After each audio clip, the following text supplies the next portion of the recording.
Welcome to the 2022 local election candidate videos, made possible by a partnership between Collin County Votes, which is an initiative of the Collin County Business Alliance, and the Allen, Frisco, McKinney, and Plano Chambers of Commerce. I'm Leanne Libby with Community Impact Newspaper, and I'm excited to introduce our viewers to Christina Cabral, running for Allen ISD Place 2. Thank you. I'm excited to be here. All right, well, let's jump right in.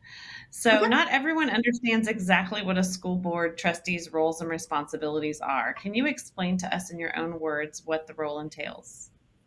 Sure. So, our local school boards are responsible for supporting policy and implementation to really support our students and our teachers and our staff and our community. So, we're there to try to work together in order to have the really support our kiddos and ensuring that our funds are used appropriately and that the tax base that we're pulling in is going towards what we need most in our schools. So, talk to us about what would your top 2 to 3 policy priorities be that you'd like to address if elected? Sure. I'm a communication person at heart. So having that open line of communication where teachers and families and students have a collaborative teamwork environment and are able to have their needs met when they have questions in a open, respectful manner is important to me. I'm also very dedicated to ensuring that all of our learners, regardless of whether it's special education, gen ed, or GT, are all receiving the services and supports that they need in order to be successful, because all of our students are unique. They all have different talents and needs. And one of my priorities really will be to respect those and support those. Great. Well, so how has the pandemic impacted your school district, and how, if elected, will you work to address these issues? Sure. So I think a lot of our, families are still really, recovering and dealing with those things, right? We've got kiddos that have never had a quote unquote normal school year, depending on what age they are. And, a lot of them have had gaps, a lot of emotional needs, mental health needs.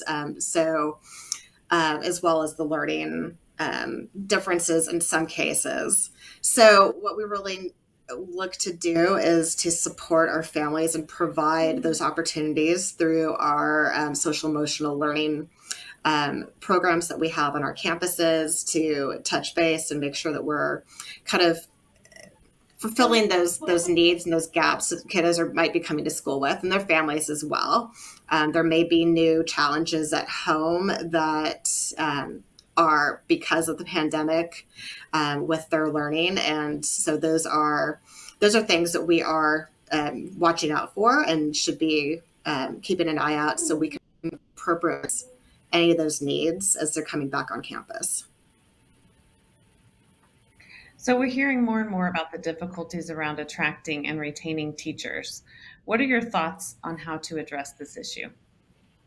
Sure. So I think a lot of our teachers that I've spoken to, want need to be heard, and they need to have the support from their administration and various levels of the school board and on-campus administration to get the resources they need, whether it's tangible resources and the supports that they need.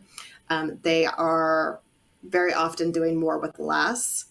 They need the resources in the room. They need the backing of their administration and the board and the community to support what they're doing in the classroom. So as far as retention, they need to be valued for the important work and the gravity of what we're really asking them to do on a day-to-day basis, because there is gravity to what we ask our teachers to do, and their knowledge and their input really needs to be respected and listened to when we're making changes and proposing new ideas. They should be at the forefront of those discussions.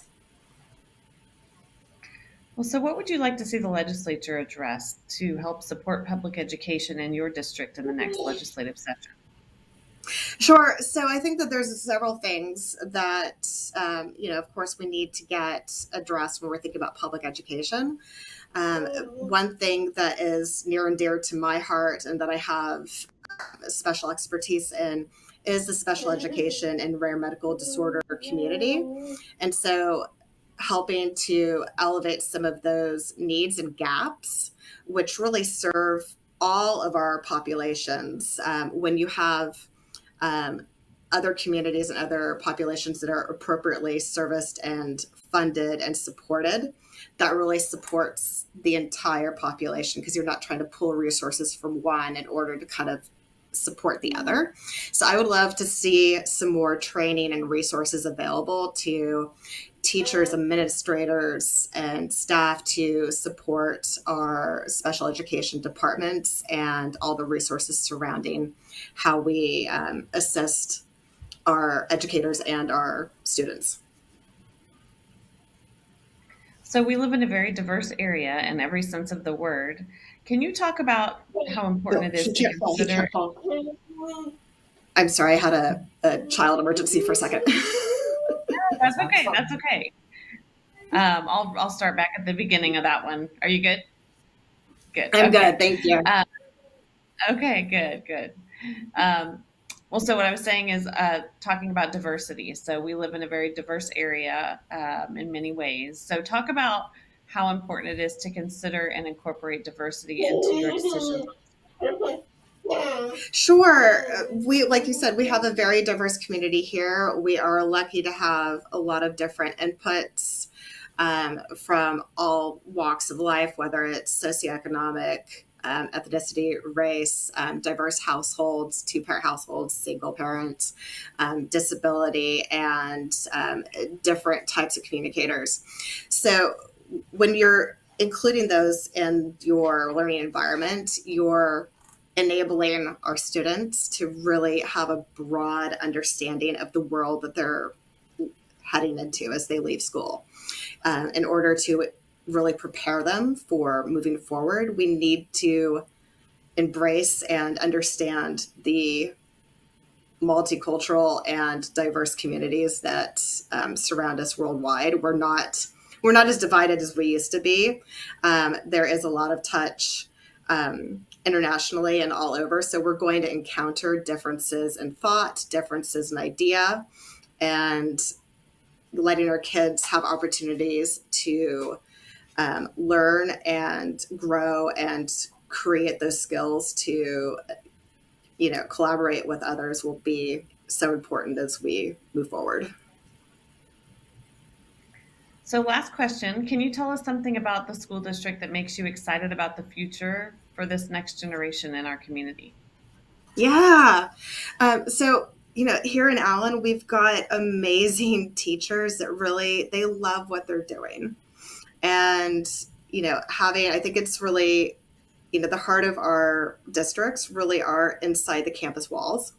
So watching our teachers and our kiddos together when they really have time away from, all of the requirements that they so often have with testing or just day-to-day schedules, when they just have time to sink into a project, watching them work together is something that's really exciting to me because you can see all those sparks go on with the kids and the teachers. And that's something, is making a lasting impact on everybody. And that just kind of, it revitalizes everybody when you see that. And it's exciting to see that connection, knowing that that's just going to kind of have a ripple effect as they continue. Well, great. Well, Ms. Cabral, thank you so much for joining us today and for allowing our voters to hear directly from you on these important issues. Thank you so much. I appreciate the time.